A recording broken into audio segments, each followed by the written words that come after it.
दोस्तों, कहा यह जा रहा था कि मोदी जी लाल आंख चाइना को दिखाएंगे, लेकिन मामला इतना बुरा हो गया है और पनौती इतनी घंघोर है कि नेपाल भी भारत को अब आंखें दिखा रहा है।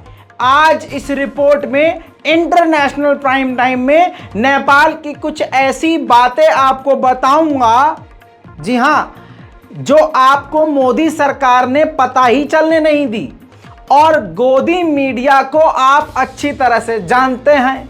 बाप के पीछे दुम हिलाने के अलावा उनको कुछ आता नहीं है। इसलिए आपका स्वागत करते हैं हम रजाग्राफी के इंटरनेशनल प्राइम टाइम की रिपोर्ट में, जिस रिपोर्ट के अंदर दुनिया भर की बड़ी बड़ी खबरें आपको आसान और सिंपल भाषा में बताई जाती हैं। दोस्तों, सीधी सीधी बात बता दूं कि ये बात दैनिक भास्कर से लेकर हमारे राष्ट्रीय जो अखबार हैं, नेशनल अखबार हैं, नेशनल चैनल्स हैं, ऑनलाइन डिबेट नहीं हो रही है इस पर, क्योंकि पापा की इसमें बेइज्जती हो जाएगी और वैसे भी इस वक्त चुनाव का माहौल चल रहा है। अब मामला यह है कि भारत बॉर्डर पर, नेपाल के बॉर्डर के करीब विकास के लिए, विकास के नाम पर सड़क बना रहा था। नेपाल ने मना कर दिया कि भाई साहब सुनो, हेलो मोदी सरकार, यहां आपको सड़क नहीं बनानी, बंद करो इसे। तब अब आपको पता है क्या हुआ है? स्क्रीन पर दैनिक भास्कर की रिपोर्ट है। टाइटल ये मैंने अपने हाथ से नहीं लिखा है, कभी लगे कि ये रजा भाई ने अपने आप लिखा है। तो दोस्तों, इस टाइटल को पढ़िए जो लिखा है दैनिक भास्कर ने। सीतामढ़ी में भारत नेपाल के बीच नो मैन लैंड विवाद, नेपाल ने फिर उठाया सीमा विवाद का मसला, बॉर्डर के नजदीक सड़क निर्माण पर लगाई रोक। किसने? बॉर्डर के करीब किसने लगाई भाई रोक? नेपाल ने। देखिए, सीमा विवाद में विकास गुम। लेकिन दोस्तों, भक्तों को कौन बताए? अब भक्तों से कहो कि चाइना को लाल आंख दिखाने वाले थे पापा, यहां नेपाल चौधरी बन रहा है। और कमाल की बात, हिंदू राष्ट्र बनाएंगे, हिंदू। ये देखो, हिंदू राष्ट्र है ना नेपाल, तुम्हारी खुद से नहीं बन रही है, उससे नेपाल तुमसे ही पंगा ले रहा है और भारत को ही आंख दिखा रहा है। इतनी हिम्मत हो गई है नेपाल की। ये दोस्तों, इतनी बुरी स्थिति क्यों आई है? क्योंकि मोदी सरकार ने आपस में ही लोगों को लड़वा लड़वा कर भारत को इतना खोखला सा बना दिया है कि कोई भी ऐरा गैरा उठ के सोचता है कि मैं लाल आंख दिखा दूंगा। और हाँ, खैर, आपकी स्क्रीन पर इस रिपोर्ट में आप देखिए, वही बोलूंगा और उतना ही बोलूंगा जो दैनिक भास्कर में लिखा हुआ है। पैराग्राफ आपकी स्क्रीन पर है, पूरी रिपोर्ट आपकी स्क्रीन पर है। नेपाल और भारत के बीच सीमा विवाद का एक नया मामला भाई सामने आया है।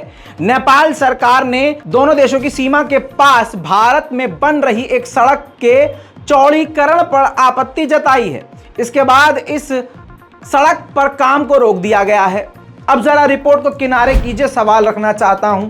भारत अपने बॉर्डर के अंदर, बॉर्डर पर, बिल्कुल नो मैंस लैंड के करीब, अपनी सीमा के अंदर अगर अपनी सड़क चौड़ी कर रहा है, तो इसमें कोई दूसरा देश कैसे रोक सकता है और हम रुक कैसे सकते हैं? नहीं, तो मोदी सरकार ने काम रोक दिया है क्योंकि नेपाल ने आपत्ति जता दी है। तो ये देखिए मोदी सरकार की ताकत। हिंदू देश है नेपाल, कमाल की बात कर रहा है। आगे स्क्रीन पर देखिए ये रिपोर्ट आगे। नाम न जाहिर करने की शर्त पर विभाग के एक वरिष्ठ अधिकारी ने बताया कि कुछ दिन पहले नेपाल के अधिकारियों ने सीमा के करीब 1.10 किलोमीटर में सड़क के चौड़ीकरण, जो चौड़ी करने की प्रक्रिया थी, उस पर आपत्ति जताई थी। इसके बाद इस सड़क पर काम रोक दिया गया है। यह सड़क राजधानी पटना से 135 किलोमीटर उत्तर में सीतामढ़ी के जिले के सुरकंड ब्लॉक में सीमा के पास बन रही है। अधिकारी ने बताया कि मामले के समाधान के लिए राज्य के गृह मंत्री, गृह विभाग को पत्र भेज दिया गया है। इस सड़क को राज्य सड़क निर्माण विभाग यानी आरसीडी की ओर से बनाया जा रहा था, जो काम अब रुक गया है। अब देखिए आरसीडी का भी बयान है। आरसीडी के अधिकारी ने कहा कि नेपाल की ओर से आपत्ति एक सदमे और शौक की तरह है, आश्चर्य के रूप में देखा जा रहा है। क्योंकि घटना स्थल पर दोनों देशों के बीच क्लियर कट सीमांकित सीमा की गई थी। यानी बिल्कुल ये बात क्लियर है। आरसीडी के अधिकारी बता रहे हैं, कोई ऐरा गैरा अधिकारी नहीं बता रहा है, हमारे देश का एक सीनियर अधिकारी बता रहा है कि नेपाल और भारत के दोनों के बीच में ये बिल्कुल अंतर्राष्ट्रीय कानून के मुताबिक सीमा थी। सीमा का जो पहले विवाद चल रहा था उसको सॉल्व किया गया था कि ठीक है, ये नो मैंस लैंड है, ये बूस्टिंग एरिया है, इससे पीछे आप रहेंगे, इससे पीछे हम रहेंगे, उस बॉर्डर में आप अपने कुछ भी कीजिए, हम यहाँ कुछ भी करेंगे। ऐसे में नेपाल ने जो आपत्ति जताई है ये काफ़ी शॉकिंग है।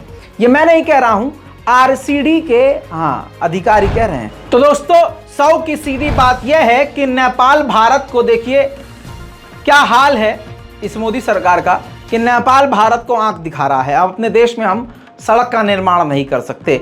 ऐसी ही कुछ रिपोर्ट पहले भी आई थी, लेकिन ज़्यादा पुरानी नहीं है, इसी नेपाल की यह हरकत थी, लेकिन मोदी सरकार ने वो बात आप तक आने नहीं दी। लेकिन हमने घसीट कर ये सच निकाला है और आपके आगे ये सच रखेंगे, वो भी सबूत के साथ, पूरे सबूत के साथ। देखिए, दैनिक भास्कर की ही रिपोर्ट है, टाइटल देखिए, नेपाल बॉर्डर से आशीष मलिया की ग्राउंड रिपोर्ट है। दैनिक भास्कर का पत्रकार है। डीएफओ ने कहा कब्जे की खबर आते ही सरकार में हलचल मच गई थी। आपको बता दूं, भारत के 12 एकड़ जमीन पर नेपाल ने कब्जा कर लिया था। जी हां, और जब फॉरेस्ट रेंजर हैं भारत के, उन्होंने ये जानकारी दी सरकार को, तो सरकार उन पर ही भड़क गई।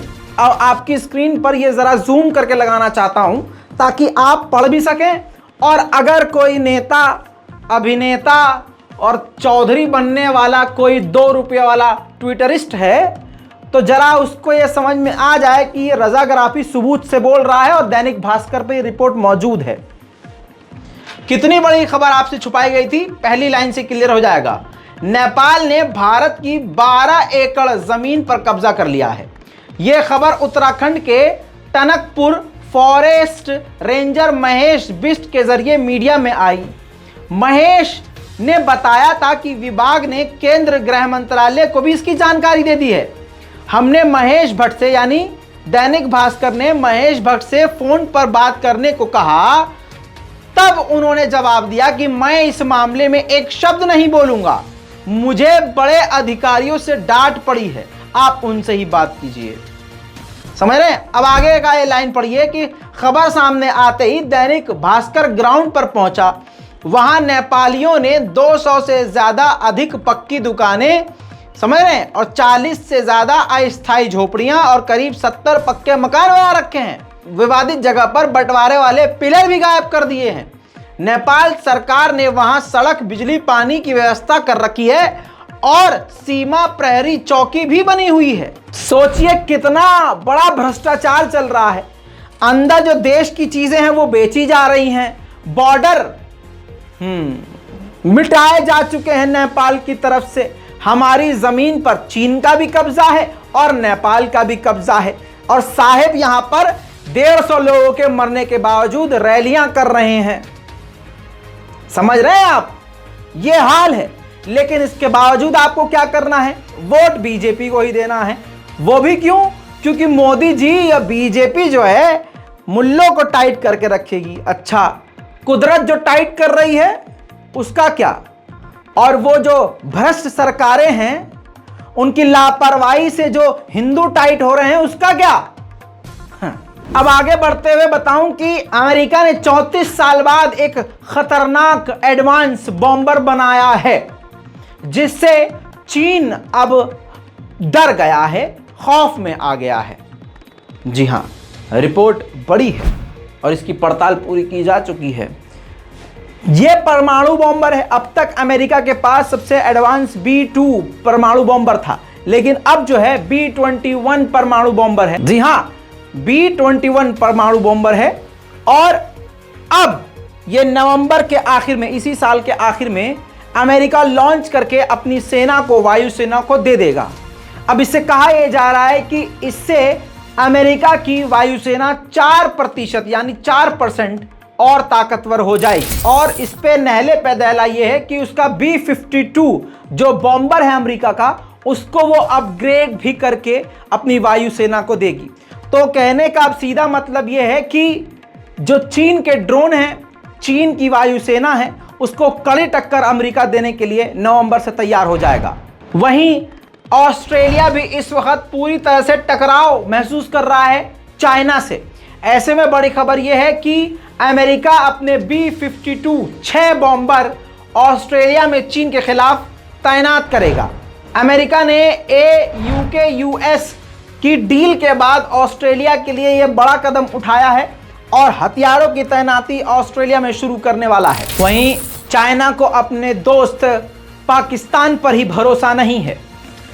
आपको मालूम है कि बलोच की तरफ से, बलोच के इलाके में चाइनीज लोगों पर काफ़ी अटैक हुए, काफ़ी चाइनीज मारे गए हैं हाल फिलहाल में। ऐसे में पाकिस्तान खुद इन्वेस्टिगेट कर रहा था, लेकिन चाइना को पाकिस्तान की रिपोर्ट पर भरोसा नहीं है।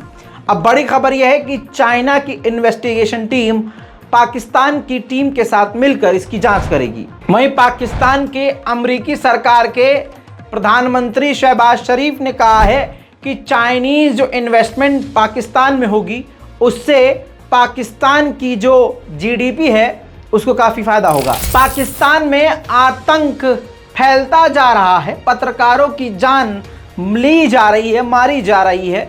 कई पत्रकारों को धमकियां दी गई हैं। अरशद शरीफ के बाद कई पत्रकार निशाने पर हैं। ऐसे में एक हादसे में PTI की रैली को कवर करने गई सदफ नईम जो पत्रकार थी, उनकी मौत हो गई। तस्वीर में नहीं दिखा सकता, वीडियोस आपके सामने नहीं लगा सकता, लेकिन उनकी मौत के बाद उन्हीं पर ही यानी PTI के नेता इमरान खान पर उनकी मौत का इल्ज़ाम लगाना शुरू कर दिया गया। लेकिन मामला यही है कि वो एक हादसा था। क्रेन पर चढ़ने की कोशिश कर रही थी और एक्सीडेंटली गिर गई और उनकी मौत हो गई, ऐसा कहा जा रहा है। इमरान खान बहरहाल उनके घर पहुंचे, परिवार पहुंचे, उनके ख़ानदान वालों से मुलाकात करी और सोशल मीडिया पर यह वीडियो वायरल है।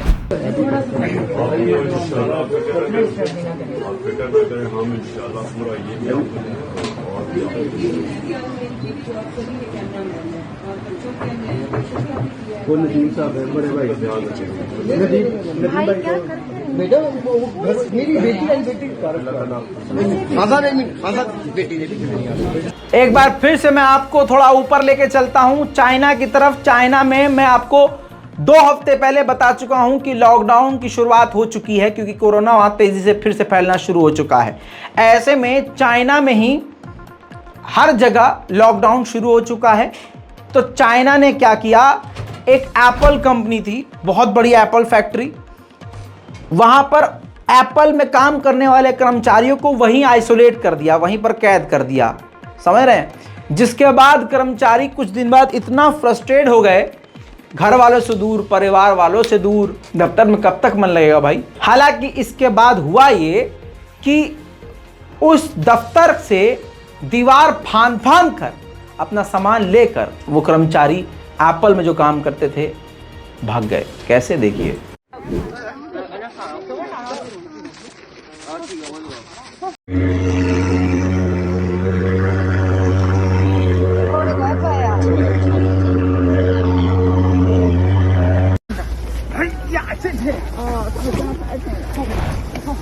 बात चाइना की हो रही है तो बता दूं, चाइना ने तीसरा और अपना आखिरी स्पेस स्टेशन सक्सेसफुली लॉन्च कर दिया है। बड़ी कामयाबी के साथ उसने ये लॉन्च किया है। लॉन्च का वीडियो आपके सामने। 2、1， 电话，电话。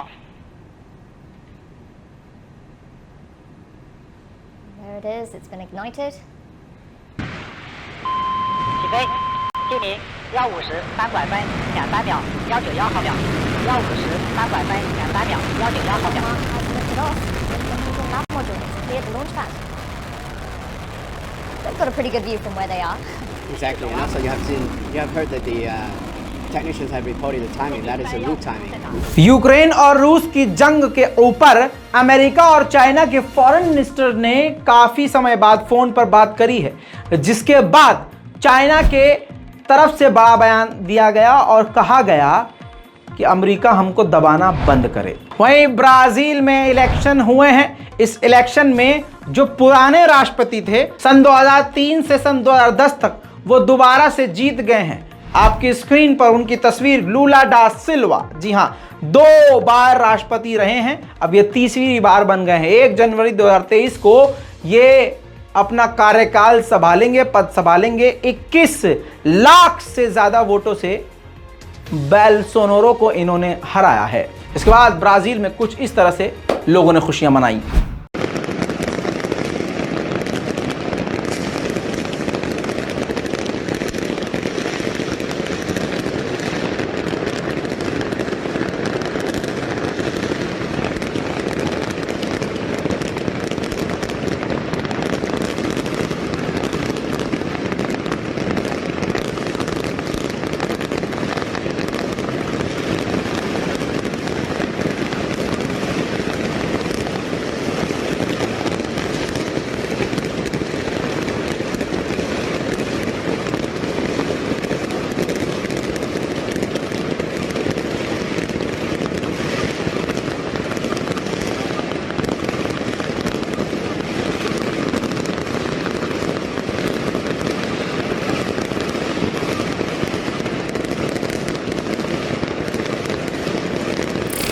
वहीं साउथ कोरिया का अपडेट आपको देता चलूं। साउथ कोरिया में एक साथ 154 लोग भगदड़ में, जिनकी खबर थी, मारे गए हैं। फिर बाद में पता चला कि हार्ट अटैक सबको आया है एक साथ।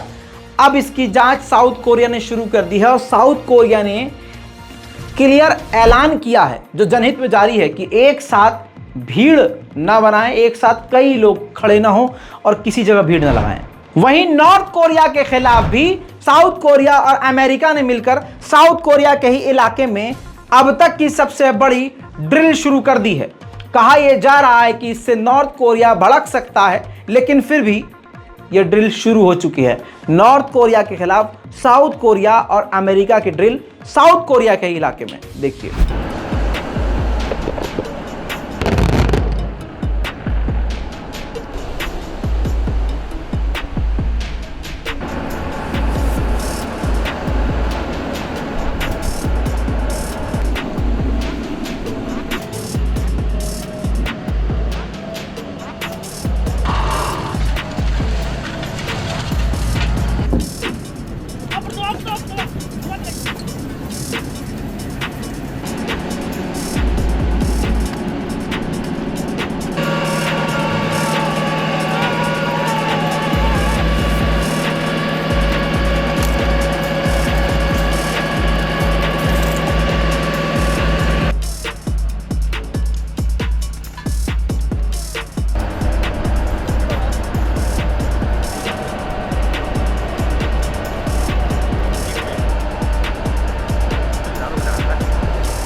तो दोस्तों, आपने ये देख लिया, सबसे खतरनाक ड्रिल चल रही है। दूसरी तरफ ऑस्ट्रेलिया की नींद उड़ चुकी है।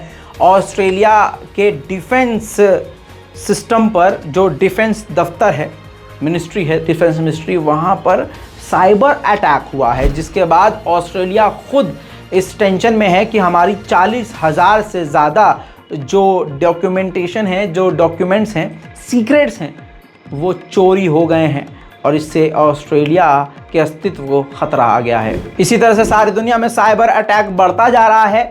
इसी सिलसिले में 37 देश अमेरिका में साइबर अटैक के खिलाफ बड़ी मीटिंग करने वाले हैं। कुछ ही दिनों में ये रिपोर्ट सामने आ जाएगी। दोस्तों, पूरी दुनिया की ये थी बड़ी बड़ी खबरें। इन पूरी रिपोर्ट्स पर अपनी राय कमेंट में ज़रूर लिखिए।